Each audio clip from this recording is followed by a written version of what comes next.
Hey there, welcome to Here's What I Learned. I'm Jackie Hayes, a systems strategist, unapologetic, smutty romantasy lover, Dungeons and Dragons geek, and your no BS guide to building a business that works for you. This is the place where we swap stories, share lessons, and get real about the highs and lows of creating a life and business that actually feels good. No cookie cutter advice here, just honest conversations about what's working, what's not, and how to rewrite the rules to fit your version of success. So grab your favorite beverage, get comfy, and let's dive in.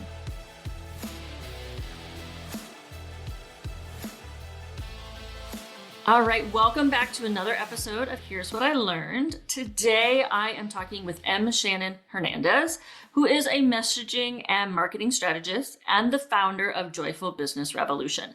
Shannon and her team specialize in organic marketing strategies that help clients grow aligned audiences, strengthen community connections, and use their profits for purpose. Welcome to the show today. Thanks, Jackie. It's so good to be here. So I always start off these podcasts with a question, which is, what is something you are learning about lately? I am learning how to sketch with a black pen and no eraser. That is awesome. And also, so for multiple years, I participated in Inktober. I don't know if you've heard of it. Yep. Yes. So I'm right there with you. I love it. It's that no eraser thing that's kind of, if you're a recovering perfectionist, it's really a good exercise. Yeah, it's teaching me a lot though, because you do learn that even if you make a mistake, you can turn it into something. So that's Exactly. Well, and that pertains to business very, very well too. Absolutely. So what does it mean to you when I say doing business your way? That's a good question. My platform as the founder of Joyful Business Revolution for 13 years has been find marketing that brings you joy and let the rest of that shit go. Because if it ain't joyful, we're not doing it. So our and my personal philosophy is it's got to be fun and it's got to bring joy. And as long as those two things happen, usually you can have a lot of fun with it and get results because your energy is right to begin with, right? Right. So joy is my answer. That's what we've built this brand on and really what I built my brand on. Doing business your own way in marketing is personal, right? You may like podcasts, I may like long form blog posts. It's all going to be okay. I love that. And it's so in contradiction to what we hear out there, which is you have to post so many times a day on Instagram and you have to set aside 20 minutes a day to engage on Instagram. And then you need to repurpose it on all the platforms. You have to use all the platforms because you got to be everywhere. It doesn't matter what your capacity is. It doesn't matter if it doesn't bring you joy. So how did you come to that? Like, because it's so hard to escape what you hear out there and create something that sparks joy when it comes to marketing. Yeah. Well, it's a long answer of how I came to it, but I've been here for about 10 years now, and I can tell you what we teach is what I follow. And it may not be for everyone, and that's fine. But we teach get on one platform that you really enjoy and use your email. And that's it.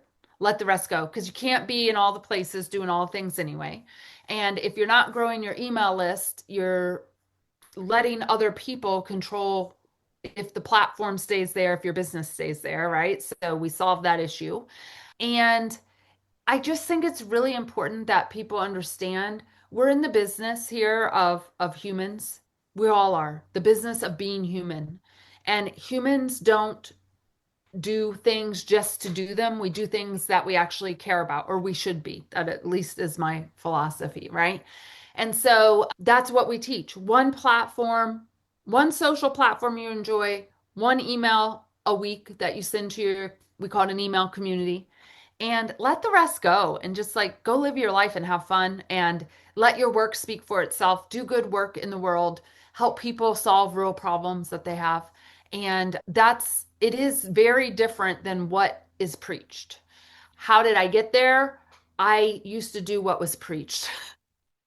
Shit was not joyful, right? And I had a lot of success doing that. I'm not gonna lie, right? Like I was on Instagram, I was on Facebook, I was on LinkedIn, I was doing the live launch model when live launch came out, and I was doing the Jeff Walker model when that, like I've been around the block a few times, right? But at the end of the day, my capacity, I did not have capacity for that. And I didn't go into business to be a marketer. I went into business to help people with their marketing. There is a difference, right?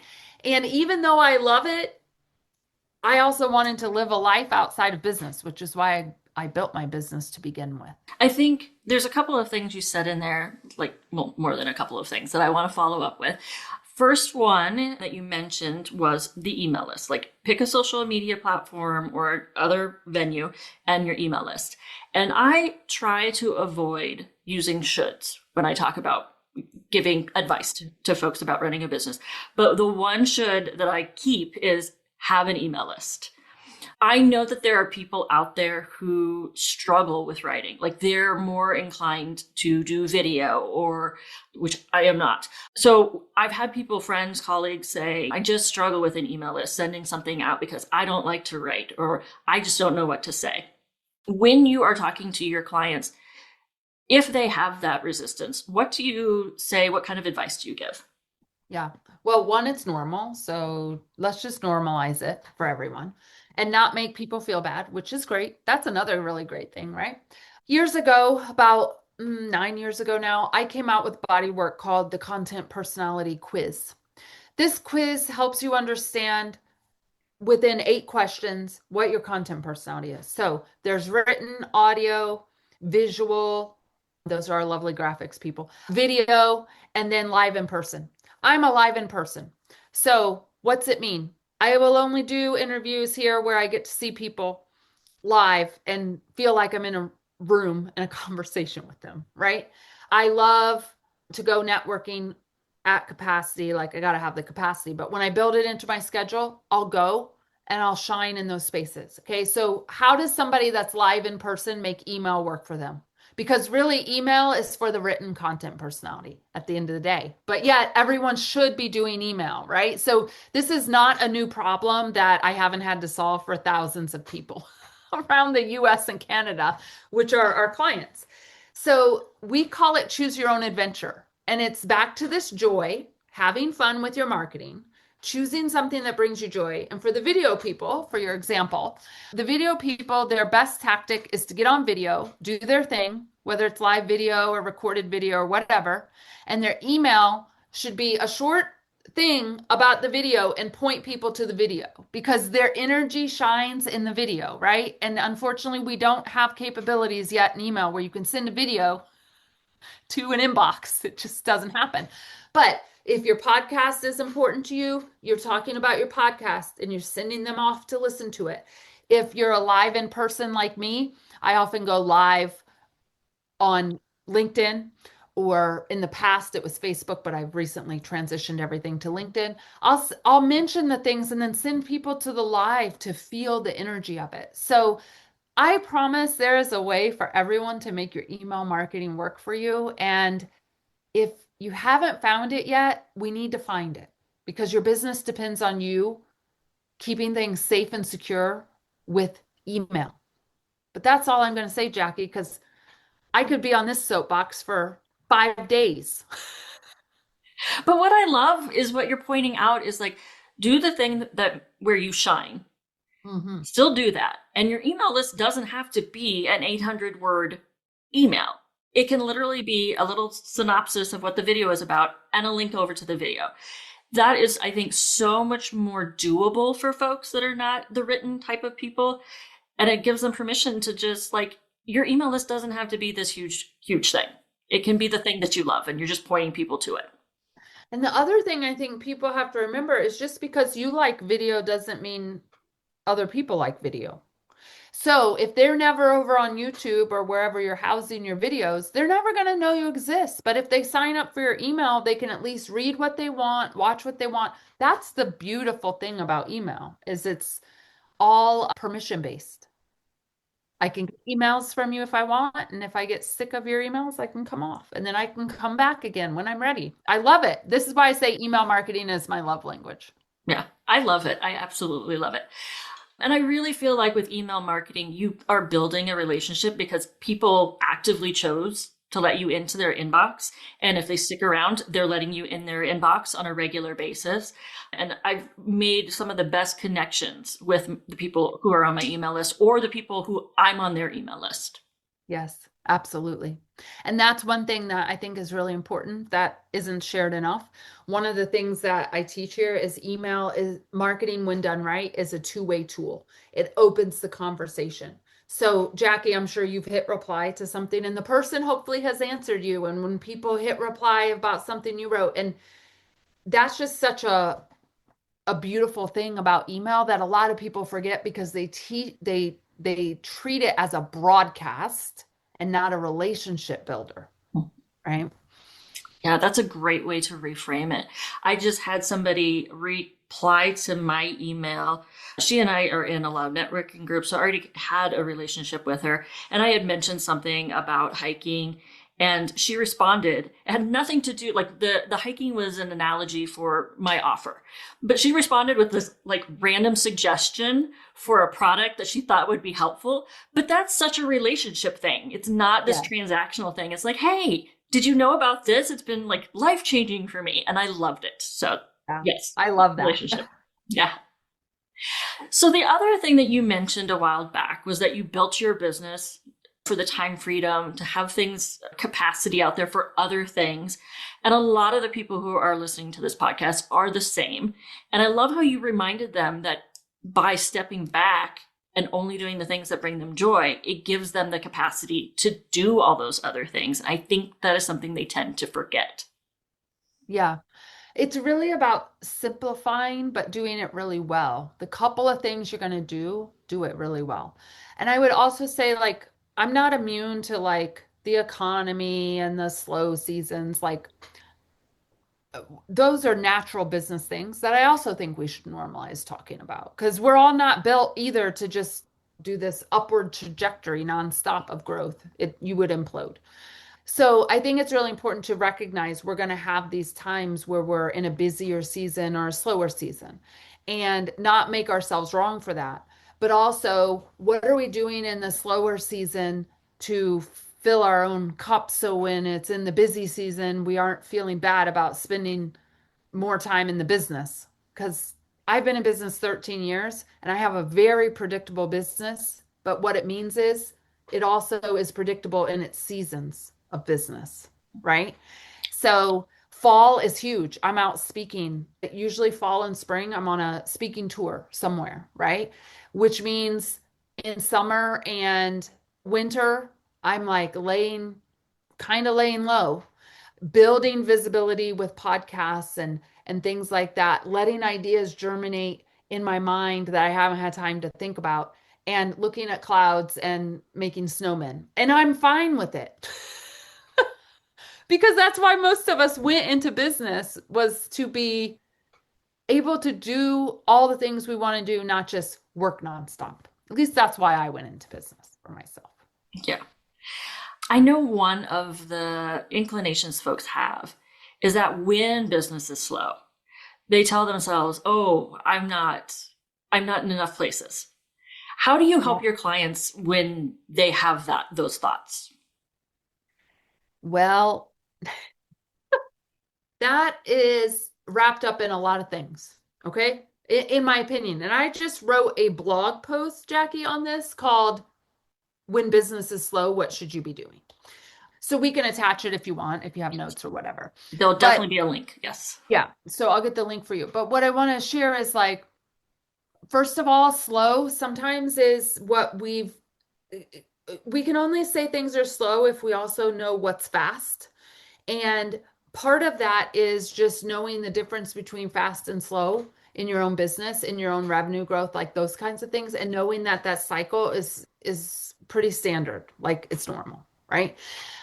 When business is slow, that's the opportunity that I can take to do some things that maybe I couldn't do in the past, right? So when I'm in full on speaking mode and I'm speaking and people are coming in and there's clients and then we're onboarding and then we're working with them and getting their marketing strategy and their email strategy and all that stuff, like it's a very busy season, right? I can't, I don't have the capacity, the desire, or the bandwidth to be updating my website copy or building new relationships with people. As much as I love people, I only have so much capacity at any given time, right? So what I've learned in this business is I'm going to do different things in different seasons. And I'm going to define a slow season as maybe it looks slow on the outside, but on the inside of me and on the inside of the business, there's things happening like we're updating website copy, or I am taking time to reflect on why the thing didn't work like I thought it would work when I went to sell the thing, right? So it's a hard question because underneath all of that, which is the logical, is the conditioning of if it's slow, it's not working. If it's slow, I'm gonna run out of money. If it's slow, does it mean I'm a failure? Like there's a lot in that question, right? On many levels. So it's an interesting concept to really decondition yourself around fast and slow and go for, I learned this a long time ago. I go for this predictable energy level that isn't like an up and a dip, but it's just like even keel, like a road out in the flat country, just like goes. How can I have that every day in my business, regardless of what's going on? Because at the end of the day, the energy of it is actually what matters most. Yeah, I think we tend to forget that everything has seasons. Like, no matter what, everything has seasons. And I'm a fairly active person, have done a lot of sports, and sometimes some of those sports, we just go all out all the time. And it's like, wait a minute.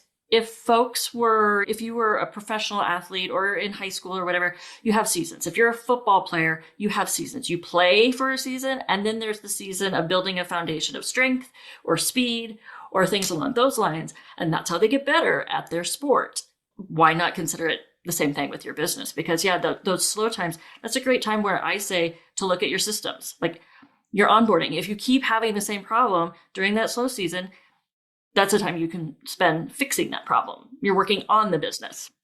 Yeah.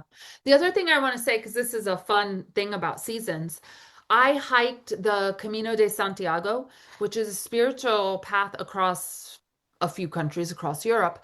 But I went in October and I walked 100 miles in 10 days. And I have a practice of hiking or walking with a question. And so the question I went in with was, how do I take this beautiful business that I've built and align it with the seasons? And for me, what I meant, just because this is, I believe nature is our greatest teacher, and man, she got a lot of shit figured out, right? I really, really do believe this. So in the Northern Hemisphere, and I live in New York, I have 4 seasons, 4 very clear seasons. So for me, it was how can I get this business aligned with the 4 very clear seasons that I'm attuned to and I live with every single year, day, year in and year out. And Jackie, I thought this question would take me like the whole 10 days to figure out, but something beautiful happened within about 3 hours because there was no noise and no input and it just like sank right in and I had the answer. And so I came back and I started thinking of my business in terms of seasons. So we got rid of all the quarters. We don't even talk about quarters anymore. It's some arbitrary capitalistic thing anyway that doesn't apply to most of us. All right. So that was the first thing is okay, now it's season spring, season summer, season fall. But then I started really thinking about what what does summer mean, for example, right? What does if it's not a slow or a fast season, what the hell is it? And what should actually be happening in this season?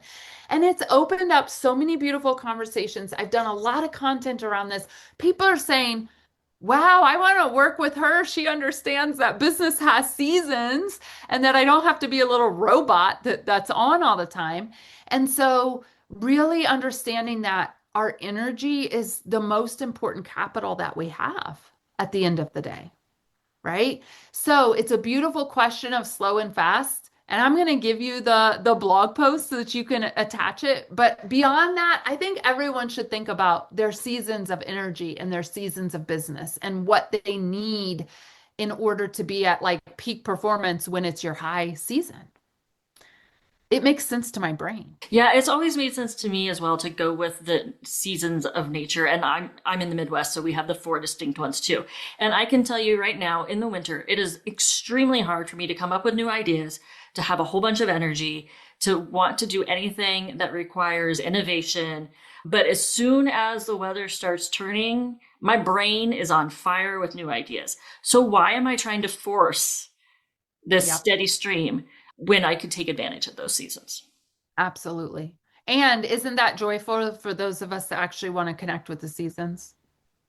I mean, this was the first year that I actually kind of went into hibernation mode from December 20 through about March. Now, it doesn't mean I wasn't doing anything. I have a business to run, right? And a team to pay. But it looked a lot different. I did not do any planning. I didn't even start thinking about the new year, quote unquote, until March 21st when it actually became spring on the calendar. And I felt so rested, Jackie. I was like a new person. But that's not really what we're inundated with. Everyone starts talking about the new year and setting your goals and hitting the ground running in October when you haven't even harvested the seeds that you've been planting and working on for the whole since spring. It makes no sense to me now that I'm like on the other side. Yeah, I started that practice of like my intentions for the quote unquote new year. It didn't make sense to do them on January 1st because my brain wasn't there. But if I could, I'd set them, like talk about them, set them, let them percolate in my brain a little bit. But I don't put them into place until March because there's just no point in my brain for me to do that because I'm not going to make any traction anyways. So. Exactly. Exactly. So, one of the things that was in your bio was profit for purpose. And I would love to know more about what that means for you. Mm, it's a good question. So I'll tell you what it looks like now versus what it looks like when I started, because I always like to tell the truth of the evolution, right? So, profit for purpose, what it looks like now is every single sale that comes in through this brand, I allocate a percentage to be put aside, and that money that's put aside is split into two distinct purposes, right? So 25% of the money that's put aside goes towards organizations that I think are doing amazing work in the world, and I'm able to give to those organizations with business profit. All right. 75% stay in what we call our joy fund, and it's our scholarship fund for people who want to work with us, but they need partial scholarship help. They need to get some help. Maybe their business isn't quite at the level that they want it to be at and they can't pay full price. We offer a certain number of scholarships every year.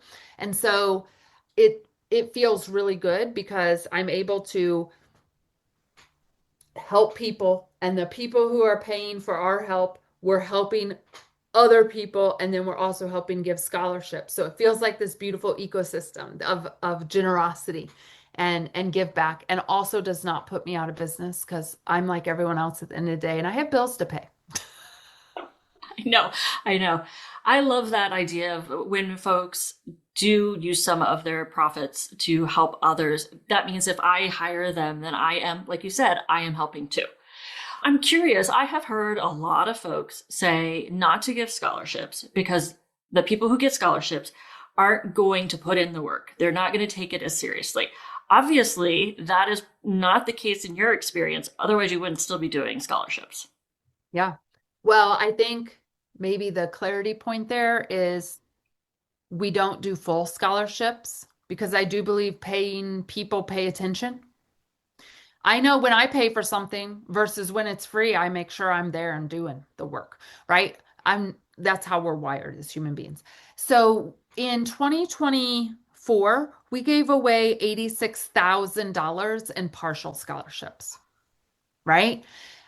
All of those people are still with us, still doing the good work of growing their business the way that brings them joy, still reaching their people.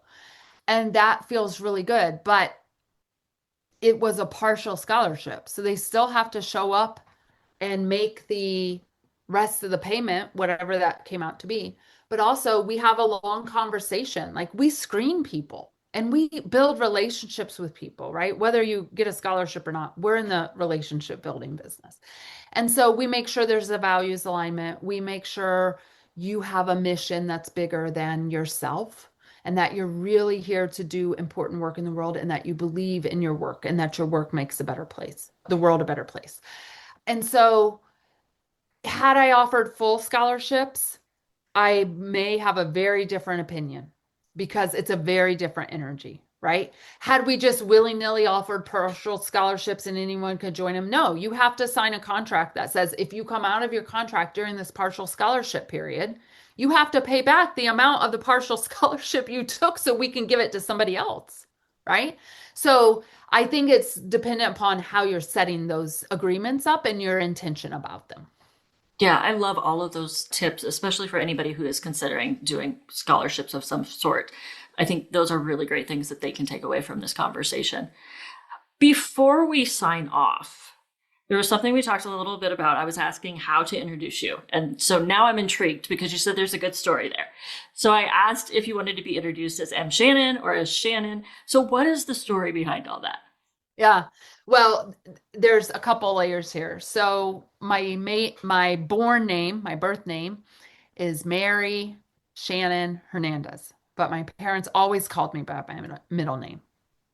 Well, growing up, that created a lot of problems because, well, all the teachers, of course, only print your first name. So you never know who the hell they're talking about when they call out Mary because that wasn't my name, right? So I always say if you have children, don't call them by their middle name. It gives them identity crisis. Social Security gets all screwed up. Your everything gets screwed up when you do this. So just call people the name that you want to call them and make sure it's their first name. All right. Then when I left teaching, because I used to be a teacher and a college professor, and I knew I was going to go into business for myself, and I knew I was going to become an author. I went and Googled Shannon Hernandez. That was my name, right? And what I saw was two very different things. One, lots of women in orange jumpsuits in prison shots. And I was like, whoa, I do not want to be confused with any of these people.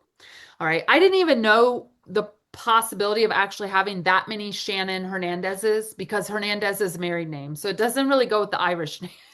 I know it doesn't. Right? But there's a lot of them out there, and there's a lot of them in orange jumpsuits. All right. The other thing is when I hit the business scene 13 years ago, there was a man, he's still around. His website was Shannon J. Hernandez, and he had a very popular YouTube show at the time called Shan Man, the Shan Man Show. And so people were constantly getting, they would just tag the wrong Shannon Hernandez. His was Shannon J. Hernandez, and mine was M. Shannon Hernandez, and they weren't paying attention. And so I was like, forget this. I need to build a brand for myself, for my speaking career, my author career, my business career, all of it. And so I took on at that time, and it has now become legal because I couldn't keep them all straight, M. Shannon Hernandez. And it was probably one of the best strategic branding moves I made that I didn't know was a good move at the time because one, everyone asks why.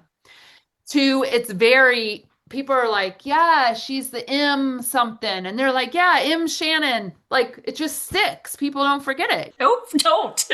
We really don't. And side note, all those robots that like hit you up on LinkedIn now, Oh, God, yes, I know them. I know when they're a robot because their little robot thing says hi M dot. And I'm like, yep, I don't even have to answer this person because it's filling in based on the first word, and their little robot brain thinks that M dot is a name. So it served me very well. Yeah. Yeah, there's a lot of those robots. That's a great way of picking them out. I had one that was like, hey, we're both very into fantasy football. And I'm like, what? No. You know what? This week, Jackie, I answered a robot. It was the first time I was like, I'm just going to answer this robot. I knew it was a robot. And then the robot first said, hi, M. I could see that you could use some help getting clients in your blah, blah, blah. And that shit just pisses me off as a marketing messaging person because they don't know me from Adam, right? So I answered the robot and I said, I'm wondering why you think I need clients. You haven't asked one question about my business. The next day, the robot answered with the second message in the sequence that had been pre written that had nothing to do with my answer. Oh, I'm so glad you answered. Download. There's a point at which automation just doesn't make any sense. Yes. And on that note, which we can't talk about right now, but let me just tell everyone, if you're in the business of being a thought leader and like leading people with your intellectual property and being thoughtful, please don't use AI for your messaging because that ain't thought leadership. But that, Jackie, that's a whole nother can of worms. Yeah, yes, it is. Where can the listeners find you? Obviously, LinkedIn. Where I'm going to guess it's M. Shannon Hernandez right there on LinkedIn. Is there other places you would like to point them? You can find me at joyfulbusinessrevolution.com. Jackie will also put the what to do if your business is slow link. And we have such well-researched, thoughtful, long-form blog posts for you to dive into. So spend some time there. And you can always come tell me hello over on LinkedIn. I love when people are not a robot and they actually come say hi when they connect with you. Thanks so much for being here today. Okay, thank you, Jackie. Thanks for hanging out with me on Here's What I Learned.